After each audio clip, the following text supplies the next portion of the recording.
Of the Vedas, I am the Sama Veda. Of the demigods, I am Indra, the king of heaven. Of the senses, I am the mind, and in living beings, I am the living force, consciousness.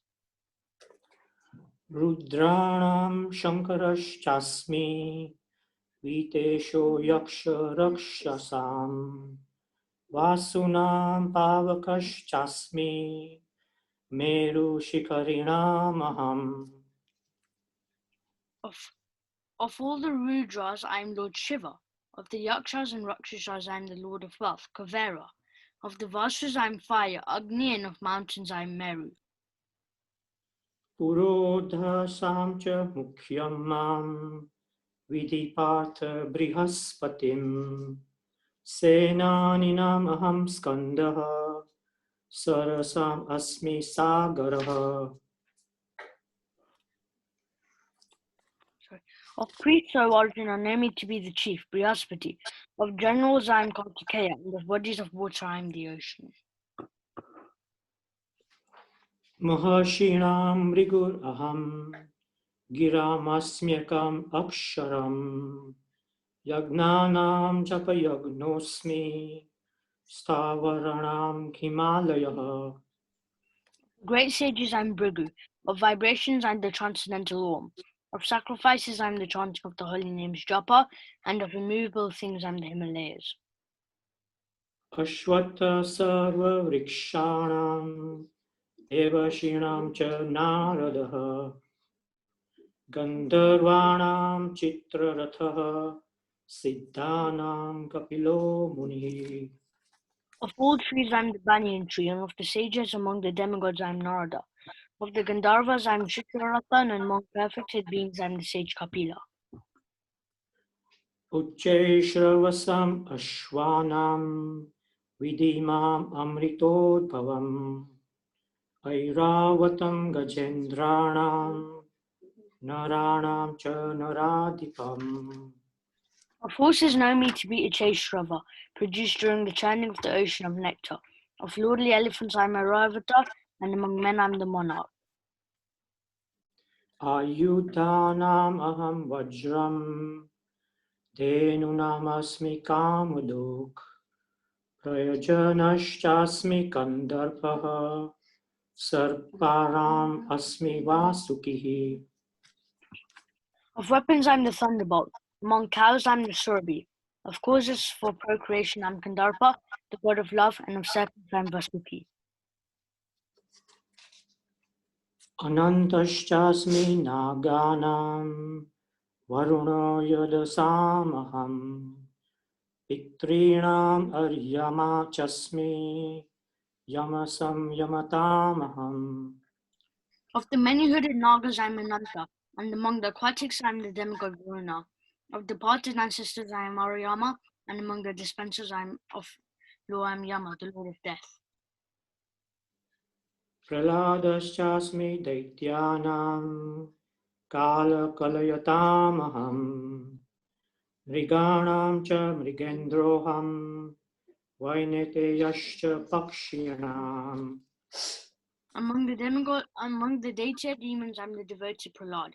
Among subduers, I am Time. Among beasts, I am the lion, and among birds, I am Garuda.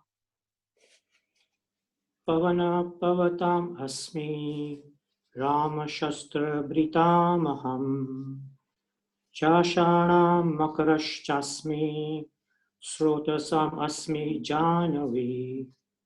Of purifiers, I am the wind. Of the wielders of weapons, I am Rama. Of fishes, I am the shark, and of flowing rivers, I am the Ganges.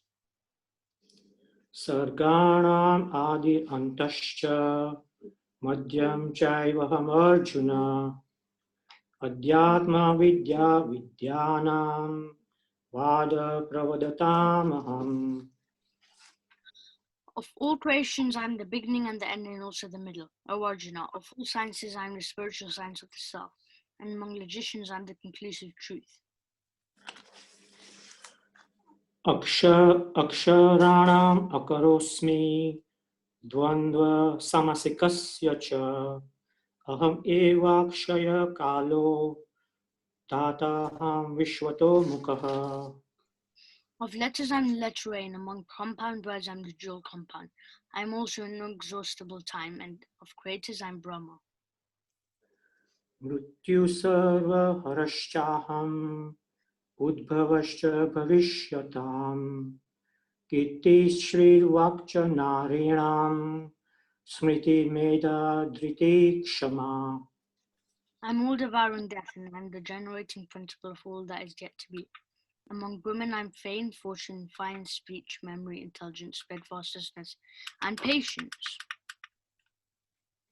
Brihat Sama Tatha Samnam Gayatri Chandra Samaham Masana Margo Shirsho No Masana Margo Shirshoham Ritunam Kusumakaraha.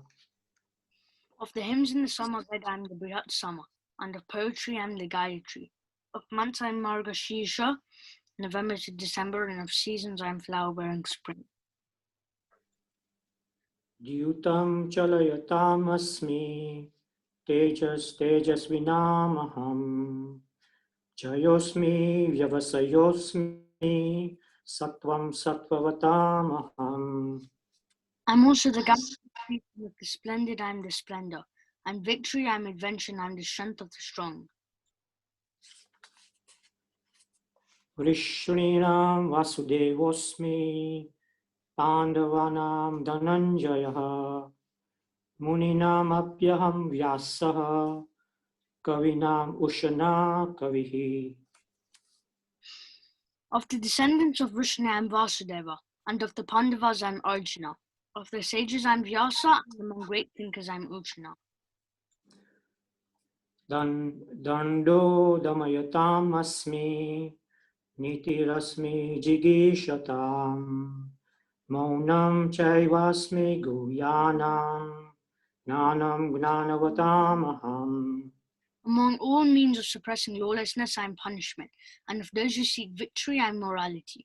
Of secret things I'm silence, and of the wise I'm the wisdom.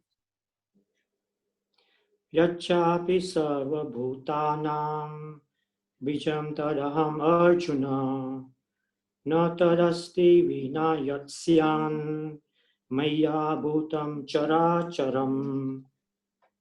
Furthermore, O Arjuna, I'm the generating seed of all existences.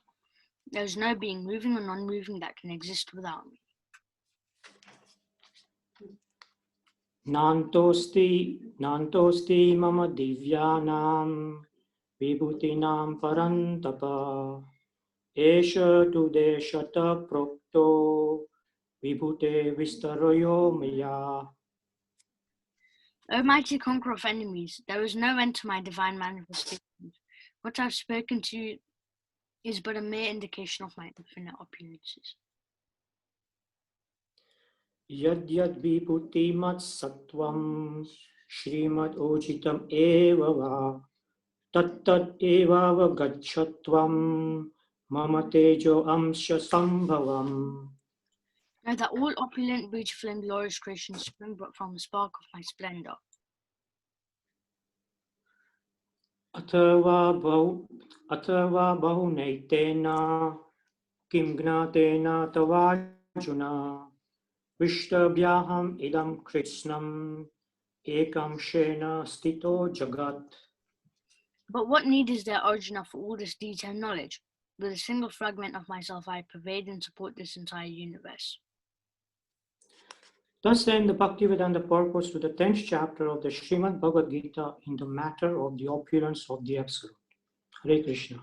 Hey Krishna, that was fantastic. Yash, that was amazing. Very nicely recited on the English. Thank you so much, Yash. Thank you, Prabhuji. Thank you. And Ajay Mukund Babu, you are an expert. Amazing. All the pronunciations, I was following them, and you had every word pronounced really nicely. Thank you so much. That's wonderful. Hare Krishna. Hare Krishna. Hare Krishna. Okay, let me start sharing. Sriram, are you there yet? No? If there, I'm going to just say sorry to him, but looks like no, he's not there. All right. Let me now just go to my PowerPoint.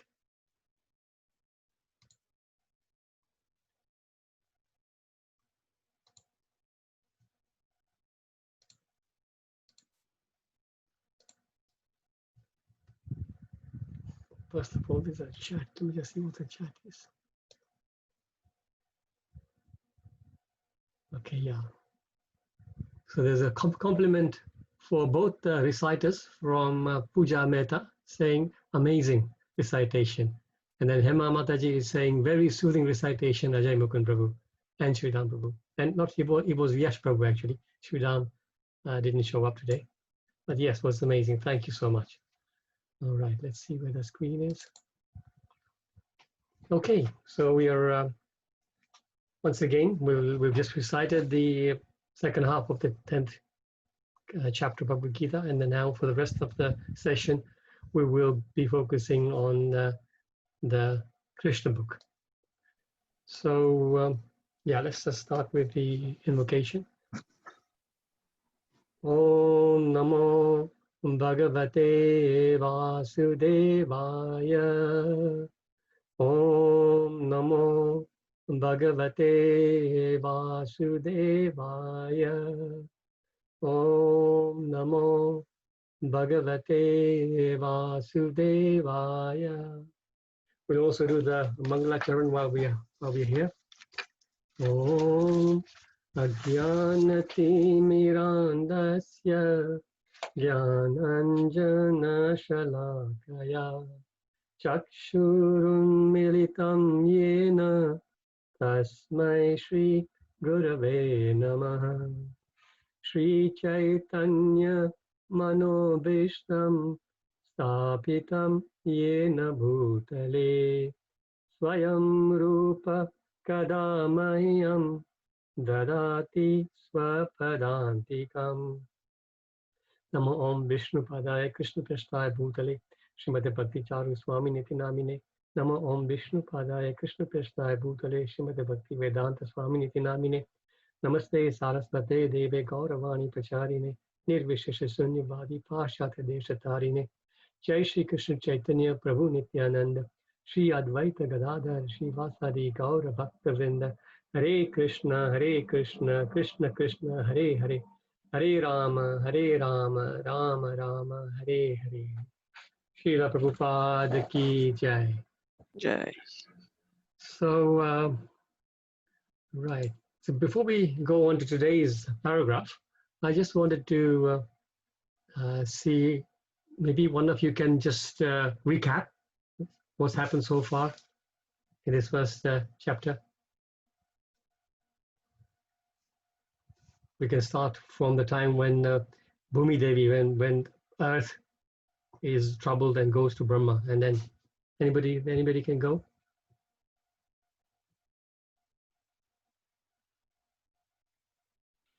I think Prabhuji shared. Can I just say something? Yeah. Yes.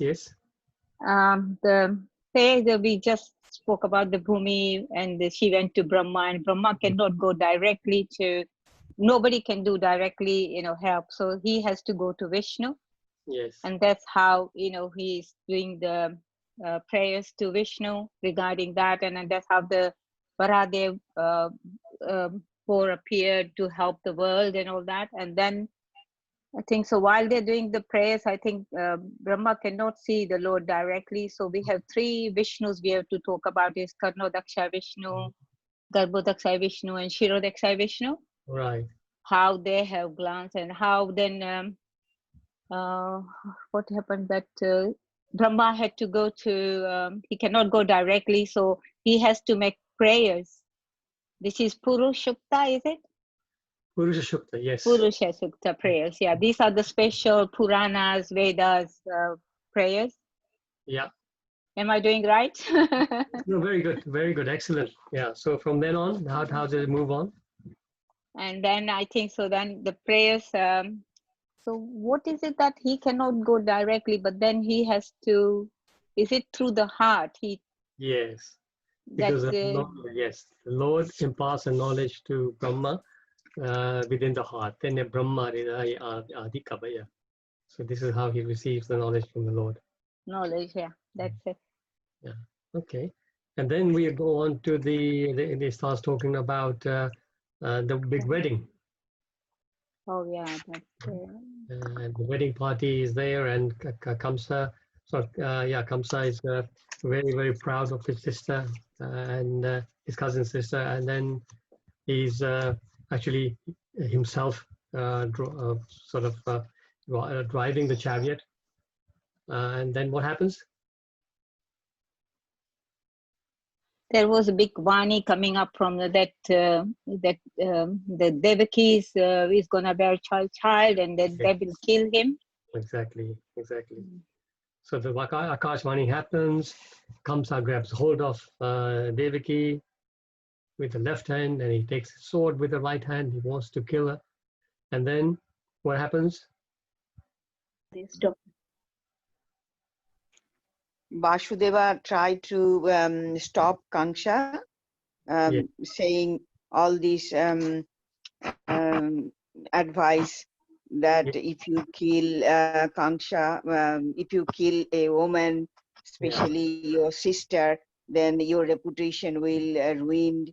And so many things. Vasudeva tried to stop Kansa for killing Devaki. Wonderful, Shupra Mataji, that's wonderful. This is it. So Vasudeva. One thing, devotees, there's two personalities. There's Vasudev and Vasudev. So often people actually don't differentiate, and they will say Vasudev for Vasudev and the other way around. But the point is, Vasudev is the father, and Vasudev is Krishna. So we must say Vasudev when we're referring to the father, and Vasudev when we refer to Krishna. So yes, Vasudev gives amazing philosophy to Kamsa to try and convince him. And then in the end, if that's not working, he's trying to also be diplomatic, and he says that you will lose your fame. So it's not even good for you because you're such a warrior. If you kill a woman, then it's going to ruin your fame as well. So he's trying all different ways to convince Kamsa. And then in the last paragraph that the Vrindavan Chandra went through with you yesterday, it says that Kamsa actually didn't. Nothing worked. I think what was the word? He says, in this way, Vasudeva tried to pacify Kamsa by good instruction as well as philosophical discrimination, but Kamsa was not to be pacified because his association was demoniac. So this is where we got to yesterday. Thank you for the nice recap, Matajis. We will now move on to today. So this is the paragraph for today. If somebody can please read this. Can I read, Prabhuji? Yes, please. Falling in his attempt to pacify Krishna, Vasudeva wondered how he would protect his wife, Devaki. When there is imminent danger, an intelligent person should try to avoid the dangerous position as far as possible. But if, in spite of endeavoring by all intelligence, one fails to avoid the dangerous position, there is no fault on his part. One should try his best to execute his duties. But if the attempt fails, he is not at fault. Thank you, Prabhupada Mataji. Yes. So here, Prabhupada is giving this information to us that we don't have to be reckless. Sometimes people say, oh yeah, the Lord will protect me because the Lord says he'll always protect devotees. But no, you got to take our care as well. So we have to do everything diligently, and we have to give our 100% to whatever we're doing. But the point is, we don't be attached to the result of it. Whatever activity that is given to us, we're talking mainly spiritual here, but even materially it applies. Just do our duties and leave the result to Krishna. Krishna, if wishes for us to have the results, he'll give it to us. If not, it won't happen. But we give our 100% to whatever we're doing. And certainly for spiritual life, that is very much the case. We have to carry on doing our duty, worship and serve Krishna and the devotees with complete faith and due diligence, complete diligence. And then finally, whether we know fruits come or not, that's something that's not our lookout. This is the way the devotee thinks. And devotee rather focuses on the activity than the result. Because sometimes what happens is when we focus too much on the result, then our activity also is not done properly because we are not focused on the activity. We're thinking too much about the result. So this is these are the few points from here. Anybody else? Anything else to eke out from this? Yeah. Prabhu, there is a verse, isn't it, Prabhu? I don't remember the name, what's chapter, but it's a Karmanye Vadhikarasti Mafaleshu Kadachan. Wonderful, wonderful. I somehow I don't see your name here. Who was speaking this? That's me, Prabhuta, Prabhuji. Prabhuta Mataji, yes. You have read my mind. Absolutely, because that's one of the verses I put in the screen. I'm not sure where it is. Maybe it'll be coming soon. So, first of all, the one point I picked up from that line was that an intelligent person should try to avoid dangerous position as far as possible. So there's a nice verse in fact, this particular section that we're reading in the Krishna book, of course, in the 10th canto, it is done with verses and purport and everything. So this particular verse refers to this part of the Krishna book. And here it says, Mrityur buddhimata papohyo yavat buddhi boladhyam yad yasavna nivartate na parado sti dehina. As long as he has intelligence and bodily strength, an intelligent person must try to avoid death. This is the duty of every embodied person. But if death cannot be avoided in spite of one's endeavor, a person facing death commits no offense. So everybody's going to die. Dying is not that something can stop. Somebody can stop, but we should try and protect ourselves as much as we can, as much as our body and intelligence will allow. We cannot be negligent, as I was saying earlier. So we're dying anyway. Every day we're dying. From the day, I think a couple of days ago, I was listening to Vrindavan Chandra Prabhu's class, and he was saying that from the day we are born, we are dying. When somebody says, oh, I'm 10 years old, we are actually 10 years dead. You're getting closer to death. So the point is we are dying all the way. But the intelligence way to work for devotees is to stop this cycle. How can you avoid death? Prabhupada says that yes, we have philosophy that can stop death. So when somebody listens to that literally, they think, oh wow, there must have some kind of a thing where you just don't die. No, it's a question of the fact that yes, you will die. This body will die, of course, it's material. But the point is you will then not come back again to continue this birth and death. So that way we stop death. If we perfect our life in the spiritual realm, then we will stop death. So the intelligent person remains focused on spirituality rather than material things. Material duties, of course, we perform, but remain detached as much as we can, focus on spirituality, and we can, even in this lifetime, Prabhupada said, even this one lifetime, if you do your spiritual duties properly, follow the instructions of the Shastras and the Guru, you can make your way back. No, you don't have to come back again and again in different wombs. Punarapi jananam, punarapi jananam, punarapi maranam, punarapi jananam. That we have to stop. So, in that purport of that text, 10.148, Prabhupada makes these points, which I've just picked up. It is natural for a person facing untimely death to try his best to save himself. This is one's duty. Although death is sure, everyone should try to avoid it and not meet death without opposition, because every living soul is by nature eternal. So because the soul is eternal, then naturally the soul wants the body to be eternal, which is not possible.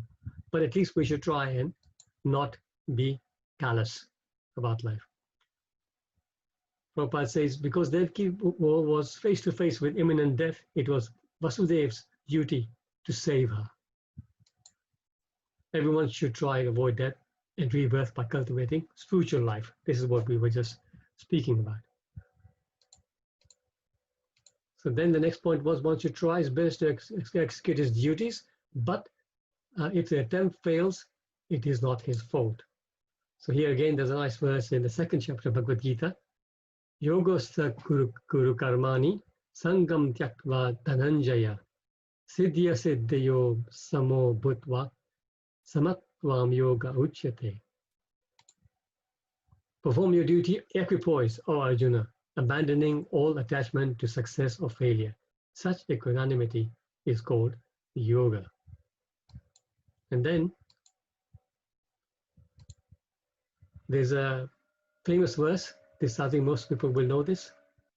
Yagnathat karmano nyatra lokoyam karma bandhana tadartham karma konteya mukta sangha samachara.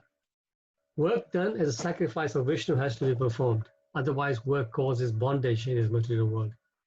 Therefore, O son of Kunti, perform your prescribed duties for his satisfaction, and in this way, in that way, you will remain free from bondage. So this is the process of us not implicating ourselves again and again in this material world. This reminded me of three kinds of actions. Here, Krishna has said to Arjuna that work performed for Vishnu has to be performed. But then we read again in the second canto about the three types, the second or third canto, three types of actions. Anybody remember this?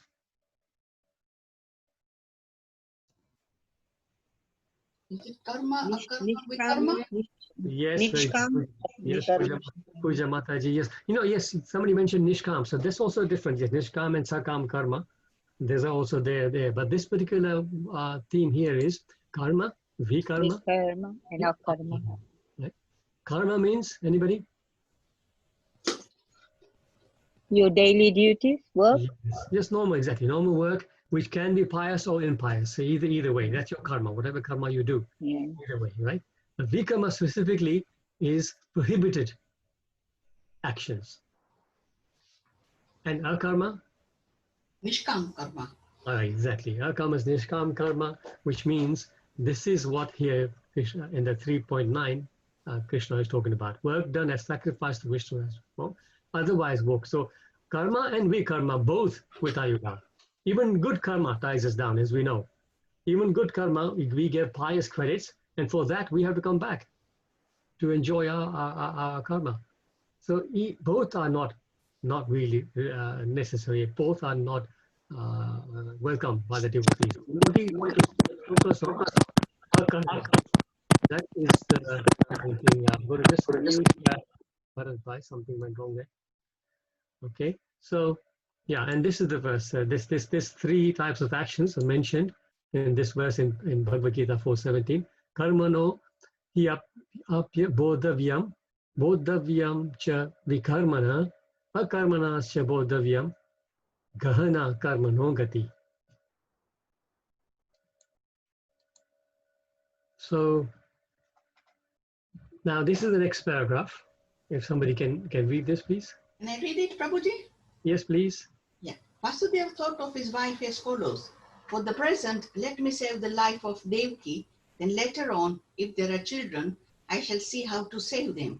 He further thought, if in future I get a child who can kill Kamsa, just as Kamsa is thinking, then both Devaki and the child will be saved because the law of providence is inconceivable. But now, some way or other, let me save the life of Devaki. Right. Hare Krishna. Thank you, Puja Mataji. So you can see now Vasudeva has realized that plan A hasn't worked. He tried the philosophy, he tried diplomacy, he tried to flatter him, whatever. It's not working. Now he has to think of plan B. And unless somebody's got any other comments on this, we can move on. Hare Krishna, Prabhu. Hare Krishna. Excuse me. Vasudeva didn't really have to do anything much, because if the Lord said that Devaki, by her 8th child, will kill Kamsa, that means she would survive, really. Yes, yes. But then, see, going back to what we were just discussing, Pamela Mataji, that yes, similarly, we can say that the Lord says that my devotee will never perish. I will always protect him. So if we go and stand on the middle of the road thinking that my devotee will always protect me, then of course that is not very wise. So similarly here, although Vasudeva, that's exactly what he's saying here, that, you know, that both Devaki and shall be saved because the law of providence is inconceivable. So he's in his back of his mind, he's thinking that, yes, because this Akashvani has happened, it has to be true. But right now, I cannot just sit back and let this evil person killed my wife. You see what I mean? So this Yes. is when you have to take that action. Thank you. Yeah, thank you. Thank you for bringing it up. Yes, thank you. So then, this is the next paragraph, if somebody can read that.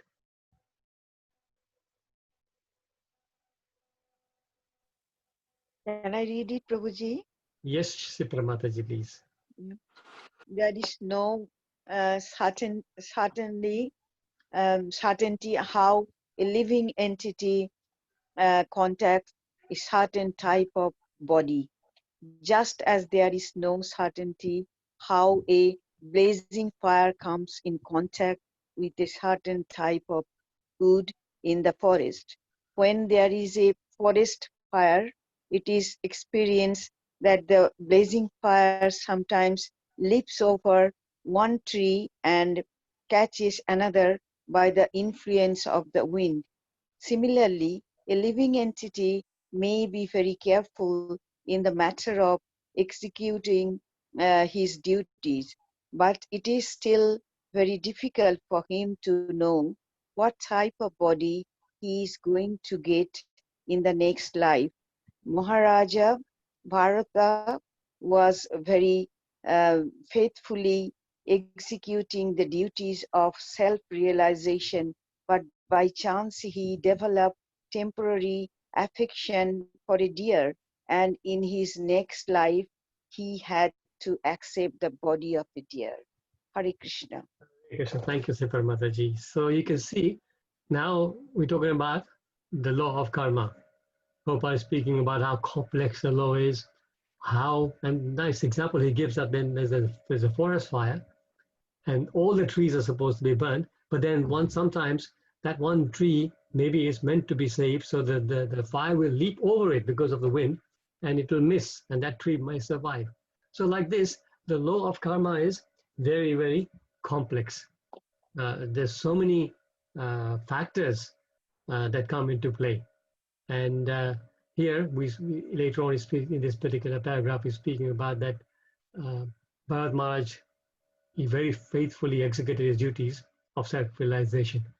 But then he went to the forest, and then you all know the famous story how he got distracted by this deer, and he had to then go through 2 more lifetimes rather than going back home just in this lifetime. So one has to be very, very careful about this, and especially so how karma works in terms of giving us our next body. This is what we're talking about basically here, right? So the factors like activities in our previous life, they come into play.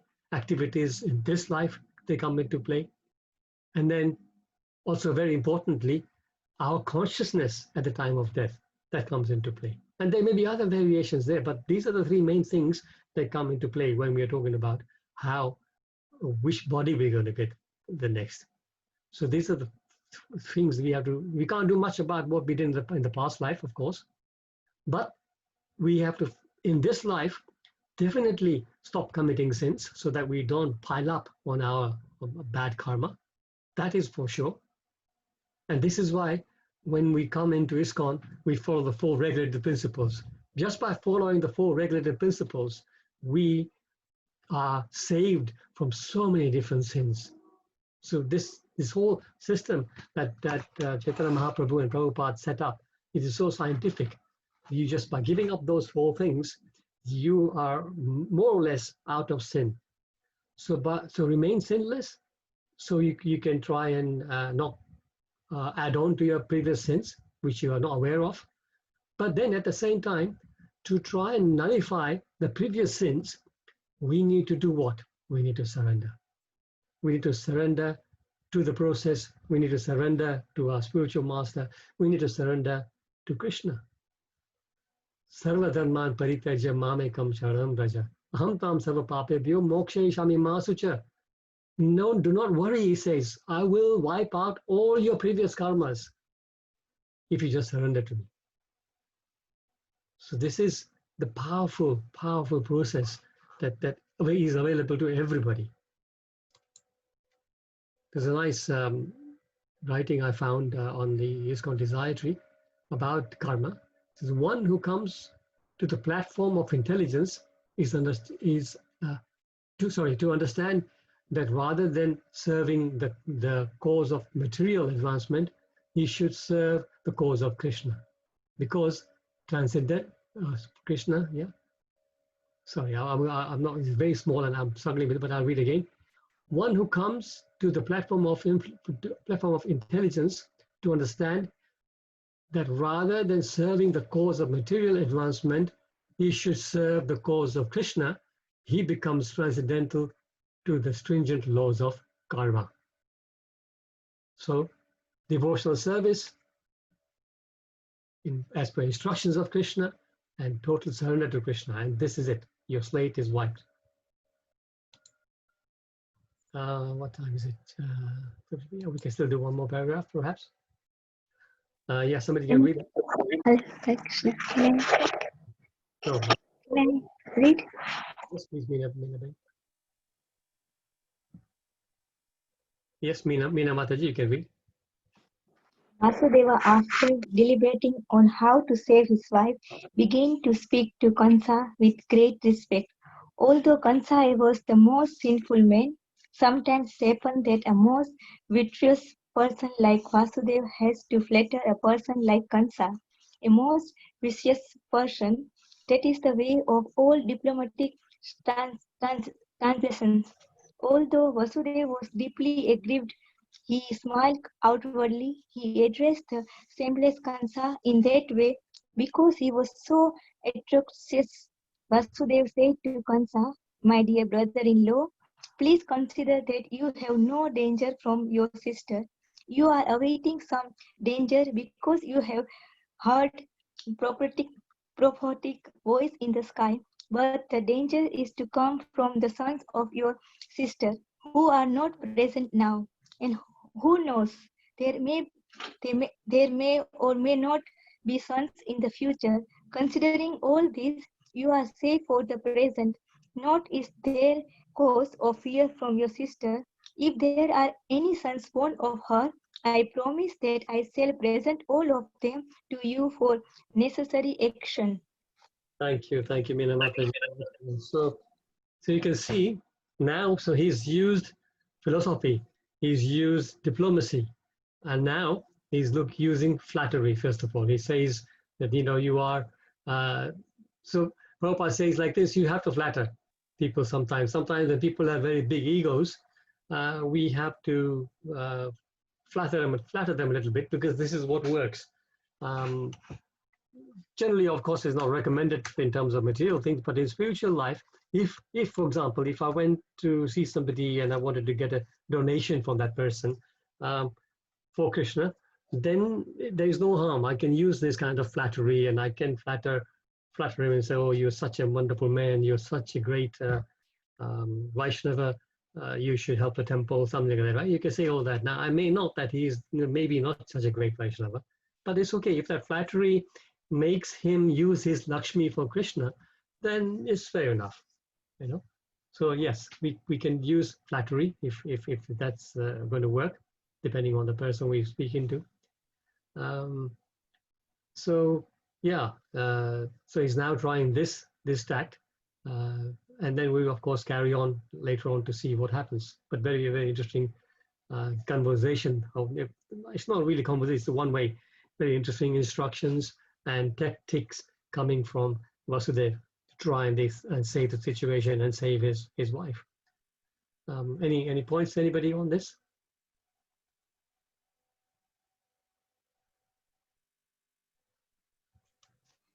Prabhuji, not on this particular verse, but the untimely death that they talked about in the previous verse. Yes. So does that mean suicide? Or are they talking about accidents or things like that? Yeah, Hema Mataji. So untimely death refers to anything which is not a natural death. So it can include suicide. It can also include accidents. Okay. So what is the scriptures standing on suicide? Scriptures say suicide is one of the gravest sins that one can commit. This body is a gift of nature. by the instruction of Krishna. Mhm. So we have no right to destroy this body before its natural passing away, either through natural causes or even if by accident or something like that. That's all goes out of our control. But something that's within our control, if you are taking a life, a human being is supposed to not take any life, right? So why should he be allowed to take his own life? So it's certainly a very, very big sin. So definitely the Shastras are totally against that. So in Chaitanya Charitamrita, where Chota Haridas, he commits suicide, is it because he was beyond material concept? Is that he would be allowed to do that? Yes. So that situation is, Chota Haridas, first of all, he was a very close associate of Chaitanya Mahaprabhu. He's So beyond. today we have to remember that when these personalities come and they are playing the part, these are personalities. They are not material. These are devotees who are already siddhas. They're already in the spiritual world, but they've come along with Mahaprabhuji to perform, to help him perform his pastimes. I think a few paragraphs ago here we were looking at it. When the Lord says, yes, I will come, but then he sends all the demigods down to say, go down and start preparing for me. So a lot of these associates of Krishna, demigods, or his permanent, his eternal associates from the spiritual world, like Arjuna, for example, right? So similarly, Chota Haridas, he made, as we know, right, he committed a very, very small offense. But Chaitanya Mahaprabhu, to make a point, a very strong point, that somebody who is taken to spiritual life, who's actually taken to like a sannyas life, should have absolutely nothing to do with a woman, not even a thought, right?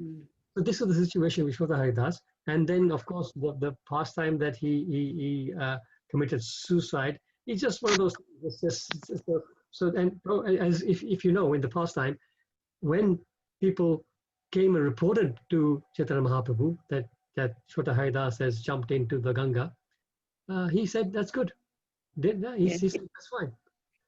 Again, just to prove the point that if, as a sannyasi, if you allow your thoughts to go astray like this, then you are as good as dead. Yes. Well, yeah, just on pastime. But thank you for raising that, Mataji. No, thank you very much. Thanks for your answer. Thank you.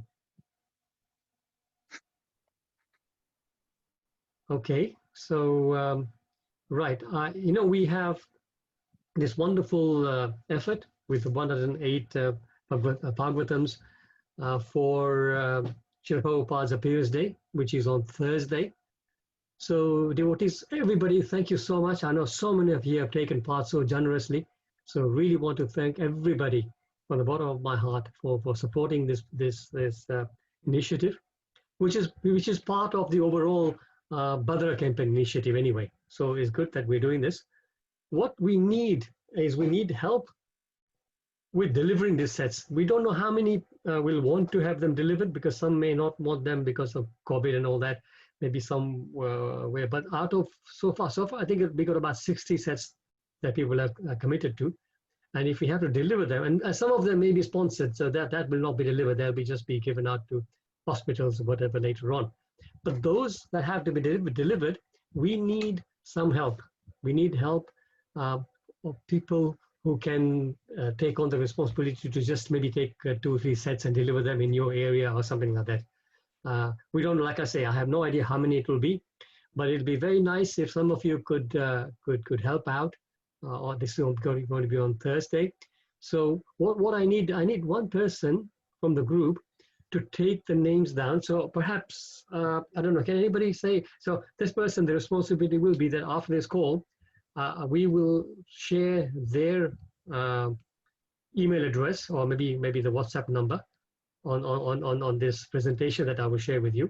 And then everybody who can do this service can just send a message to that person, and that person can compile a list of the person and the location.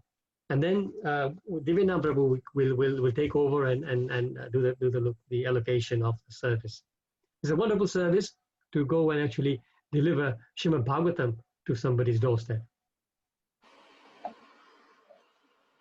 Hare Krishna Prabhuji, I can do the compiling of the list. Wonderful, Krishna Mataji. Thank you so much. So if you can, on the chat, if you can, or maybe just you can give me your phone number, I'll just write it down here, because if you don't mind doing it on the call, if you want, you can put it on the chat.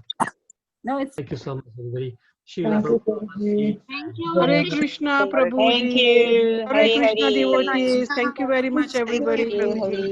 Hare Krishna, Mukund Hari Prabhu. Hare Krishna, everybody. Hare Krishna, Prabhuji. Hare Krishna, Mataji. Krishna, Prabhuji. Thank you.